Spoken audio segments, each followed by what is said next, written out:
that and try to take you to Egypt now, where the 14th CAF Extraordinary General Assembly is underway in Cairo. After 4 years at the helm of African football, Patrice Motsepe is set to be re-elected and stand for yet another 4 years. Vaylen Kirtley is in Egypt to bring us the very latest then from that anticipated election. Vaylen, this is the culmination of 3 days of activity. Set the scene for us, explain what has happened and of course what we expect then to see today.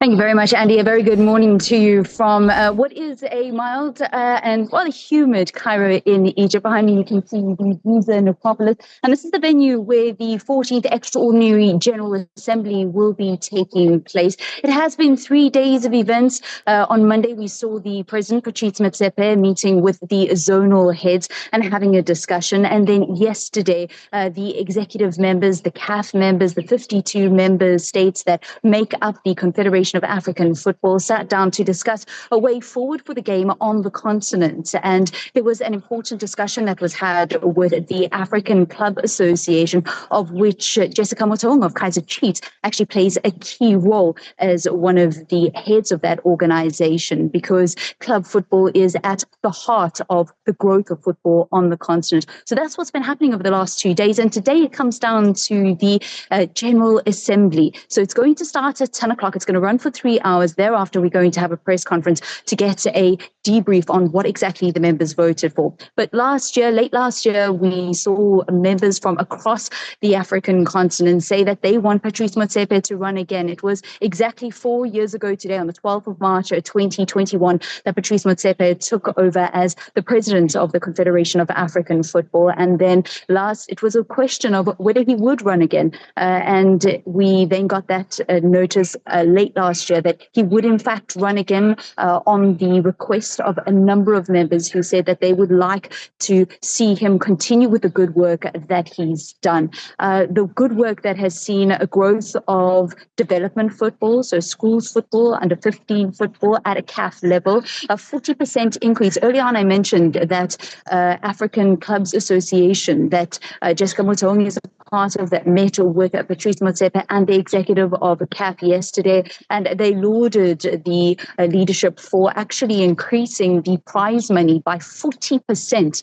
in intercontinental club competitions. That's your CAF Champions League, which we know very well in South Africa, where currently we have Orlando Pirates and Mamelodi Sundowns competing, and the CAF Confederation Cup, where currently we have Stellenbosch actually competing. So there's been an increase in prize money there, and for the first time ever, you saw teams getting a stipend, getting some money for actually competing in the preliminary stages. So years ago, it used to be well known that some clubs didn't really take continental club football seriously because it just wasn't really worth their while. The traveling was expensive, the accommodation was expensive, and now Patrice Motsepe, since he's come in, has made sure that he is elevating those competitions to truly be a continental interclub competition that teams want to participate in.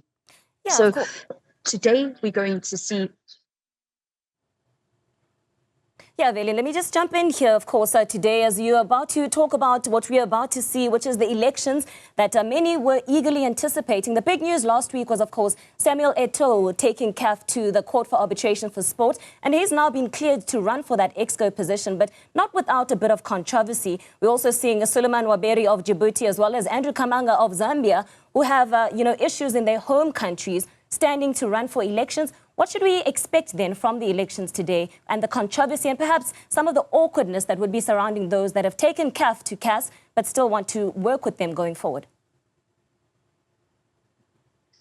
Well, it is politics in football, and what we've seen with Patrice Motsepe, even how he came to the helm 4 years ago, where there was a deal brokered in a large part thanks to FIFA President Gianni Infantino. Those key relationships that Patrice Motsepe has seen him throughout this tenure. It's what got him into the position, and it's certainly what has seen him now sitting uncontested. So those other members, Samuel Eto'o being one of them, who has fought for his opportunity to actually run as an EXCO member, as the president of the Cameroonian Football Federation, they will be vying for EXCO positions.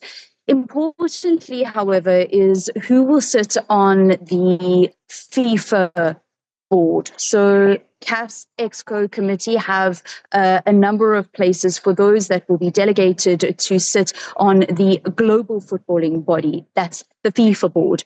So it's really not necessarily for these elections. It's not necessarily what is going to be happening with the presidential seat, because we know that's going to Patrice Motsepe. It's really who is going to be making up that exco and how they are going to find one another. Samuel Eto'o, despite all his success as a footballer, has had some controversy as an administrator since taking the helm of the Cameroonian Football Federation. He was suspended by FIFA and CAF for what they said was violence at a junior global tournament.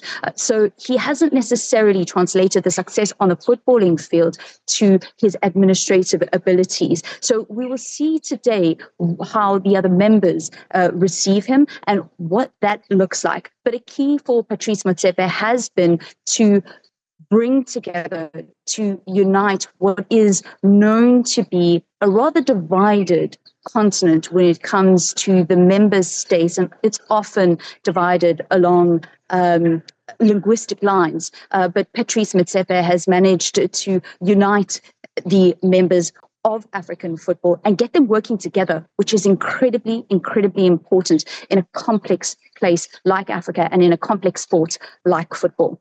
Well, that's Vaylen Kirtley, of course, in Cairo, Egypt.